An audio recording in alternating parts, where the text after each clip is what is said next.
নমস্কার, শুভ সন্ধ্যা। বসুধার কথা চ্যানেলে আপনাদের স্বাগত। নতুন বছরের একরাশ শুভেচ্ছা, শুভকামনা সবকিছু জানিয়ে আবার শুরু করছি আমার বক্তব্য বিষয়। আজকে আমার বক্তব্য বিষয় স্বামীজির লেখা ধ্যান বইটি থেকে কিছু অংশ। স্বামীজি বলছেন, ধ্যান কি না কোনো বিষয়ে মনের কেন্দ্রীকরণের নামই ধ্যান, অর্থাৎ মনকে কোনো একটি বিষয়ে কেন্দ্রীভূত করবার নামই হচ্ছে ধ্যান। এক বিষয়ে একাগ্র করিতে পারিলে সেই মন যে কোনো বিষয়ই হোক না কেন একাগ্র করিতে পারা যায়। আমরা অনেকেই মনকে আদুরে ছেলের মতো অভ্যেস করিয়া ফেলিছি। উহা যাহা চায় তাহাই দিয়া থাকি। এই জন্য সর্বদা ক্রিয়াযোগের অভ্যাস আবশ্যক, যাহাতে মনকে সংযত করিয়া নিজের বশীভূত করা যায়। এই সংযমের অভাব হইতেই যোগের বিঘ্ন উপস্থিত হইয়া থাকে এবং তাহাতেই ক্লেশের উৎপত্তি। এগুলি দূর করিবার উপায় ক্রিয়াযোগের দ্বারা মনকে বশীভূত করা এবং মনকে উহার কার্য করিতে না দেওয়া। অর্থাৎ মনকে যদি আমরা একটা পুতুলের মতো কল্পনা করি, তাহলে সেই পুতুলটি কনস্ট্যান্ট নেচে চলেছে এবং তার সাথে সাথে খুব ভালো করে লক্ষ্য করলে দেখা যাবে আমরাও মনের অনুসারেই কিন্তু বেশিরভাগ সময় চলতে থাকি।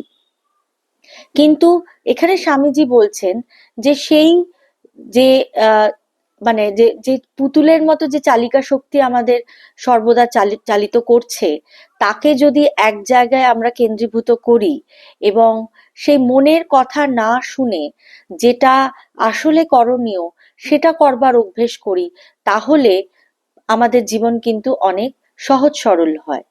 এবং এই মনকে সংযত করবার প্রধান উপায় হচ্ছে ধ্যান। ধ্যান কাহাকে বলে? ধ্যান হলো সেই শক্তি যাহা আমাদের এই সব কিছু প্রতিরোধ করিবার ক্ষমতা দেয়।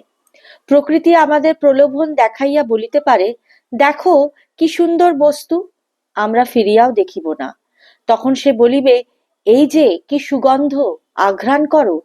আমরা নাসিকাকে বলিব, আঘ্রাণ করিও না। নাসিকা আর তাহা করিবে না। চক্ষুকে বলিব, দেখিও না। প্রকৃতি একটি মর্মন্তুদ কাণ্ড করিয়া বসিল। সে আমার একটি সন্তানকে হত্যা করিয়া বলিল, হতভাগা, যা এইবার তুই ক্রন্দন কর, শোকের সাগরে ডুবিয়া মর। আমি বলিলাম, আমাকে তাহাও করিতে হইবে না। আমি উঠিয়া দাঁড়াইলাম, আমাকে স্বাধীন হইতে হইবে। ইহা মাঝে মাঝে পরীক্ষা করিয়া দেখো না, এক মুহূর্তের ধ্যানের ফলে এই প্রকৃতিতেই পরিবর্তন আনিতে পারিবে। মনে করো, তোমার নিজের মধ্যে সে ক্ষমতা যদি থাকিত, তাহা হইলে উহা কি স্বর্গ সদৃশ্য হইত না? উহাই কি মুক্তি হইত না? ইহাই হলো ধ্যানের শক্তি। অসংযত ও উচ্ছৃঙ্খল মন আমাদিগকে নিয়ত নিম্ন হইতে নিম্নতর স্তরে লইয়া যাইবে এবং চরমে আমাদিগকে বিধ্বস্ত করিবে, ধ্বংস করিবে। আর সংযত ও সুনিয়ন্ত্রিত মন আমাদিগকে রক্ষা করিবে, মুক্তি দান করিবে। সুতরাং মনকে অবশ্য সংযত করিতে হইবে এবং মনকে সংযত করতে হলে ধ্যানের বিষয়ে যে কথা স্বামীজি বলছেন সেটি যদি আমরা পালন করি বা নিজেরা একটু ধ্যান করবার অভ্যেস করি, তাহলে আমাদের কাছে নিজেদের ক্ষমতা নিজেরা অনেকটা স্পষ্ট হব। তো এইটাই ছিল আজকের আমার বক্তব্য বিষয়। আগামীকাল আবার নতুন কিছু বক্তব্য বিষয় নিয়ে আপনাদের কাছে উপস্থিত হব। ততক্ষণ আপনারা সবাই আমার সঙ্গে থাকবেন। কোনো সুচিন্তিত মতামত থাকলে আমার কমেন্ট বক্সে জানাবেন। আর বসুধার কথা চ্যানেলটিকে লাইক, শেয়ার এবং সাবস্ক্রাইব করবেন।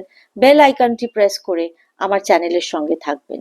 শুভরাত্রি, ভালো থাকবেন। সর্বে ভবন্তু সুখিনা, সর্বে সন্তু নিরাময়া, সর্বে ভদ্রাণি পশ্যন্তু, মা কশ্চিৎ দুঃখভাগ্ ভবেৎ। ধন্যবাদ।